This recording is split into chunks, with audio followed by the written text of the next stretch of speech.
खानाबदोश कबीलों के चोर उचक्कों, अपराधियों और भूखे नंगों को इकट्ठा करके कहा गया कि इस बंजर रेगिस्तान से निकलकर पूरी दुनिया में अपनी सत्ता स्थापित करो। दुनिया भर में शांति और समृद्धि से जी रहे लोगों का धन, वैभव, सुख और शांति सब लूट लो और उनका धर्म परिवर्तन करके अपने जैसा गिद्ध बना दो। जो ना माने बेधड़क उनकी हत्या कर दो, उनकी बहन बेटियों की इज्जत लूटो और माले गनीमत समझकर आपस में उसे बांट लो। विस्तारवाद के युद्ध में जीते तो विजेता कहलाओगे, मर गए तो शहीद, और फिर 72 तो ऊपर मिलेंगी ही, 130 फुट लंबी। किसी मूर्ख को यह नहीं सोचना अबे तुम 5.5 फुट ये, वो 130 फुट, मतलब कुछ भी। खैर, उनका लक्ष्य स्पष्ट था, सबको अपने जैसा बनाना। लूट के माल का लालच और हवस पूर्ति की कुंठा विस्तार का माध्यम बने। शांति और सुख चैन से जी रही दुनिया में लूटपाट, मारकाट, व्यभिचार और धर्म परिवर्तन के माध्यम से पूरे विश्व में आतंक का साम्राज्य खड़ा कर दिया गया। आपसी फूट और घरघोर जातिवाद में बटे भारत को 1200 वर्षों तक रौंदा गया। 1946-47 में धार्मिक आधार पर 22 लाख सनातनियों का कत्ल करके भारत माता का विभाजन कर दिया गया। जबरन पाकिस्तान और पूर्वी पाकिस्तान बना दिया। बाद में वही पूर्वी पाकिस्तान एक अलग देश बांग्लादेश बन गया। चलो जान छूटी, अब तो हम शांति से रहते, अब तो हम शांति से जीते। पर नहीं, धार्मिक आधार पर विभाजन करने के बावजूद भी रणनीति के तहत उनकी लगभग आधी जनसंख्या भारत में ही रह गई, नेहरू और गांधी की शह पर।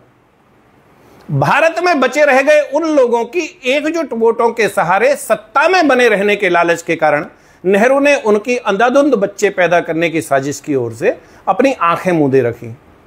बाद में नेहरू की बेटी इंदिरा तो एक कदम और आगे बढ़ गई और सनातनियों की नसबंदी शुरू करा दी। लगभग 40 साल चले परिवार नियोजन कार्यक्रम का परिणाम यह हुआ कि आज सनातन समाज का युवा एक बच्चे तक सीमित रहने लग पड़ा है।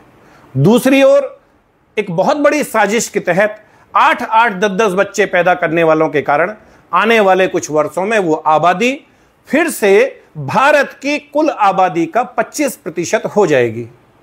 और अगर समय रहते एक्शन नहीं हुआ तो वो आबादी गुणात्मक रूप से बढ़ेगी और जिस दिन वो आबादी भारत की कुल आबादी का 50% हो गई तो बड़े पैमाने पर सामूहिक नरसंहार और भारत के पुनर्विभाजन को रोकना लगभग असंभव हो जाएगा।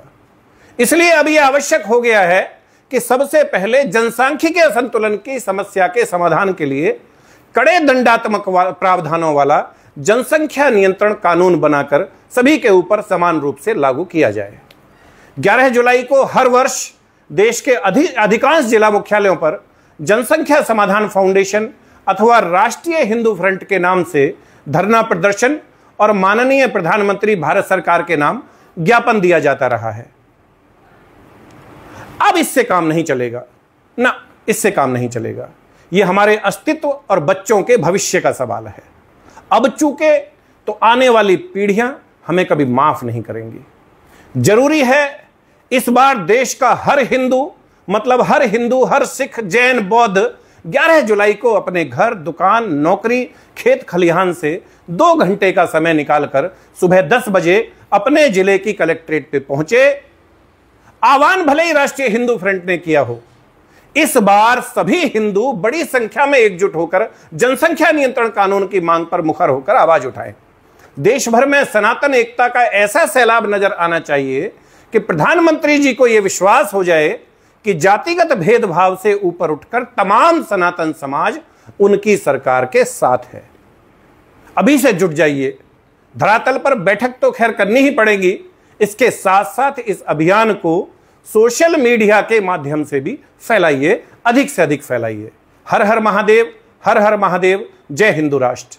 और हां, कोई भी जानकारी अगर लेनी हो तो please feel free to contact us on 93-100-73-539 और 9810809050। धन्यवाद।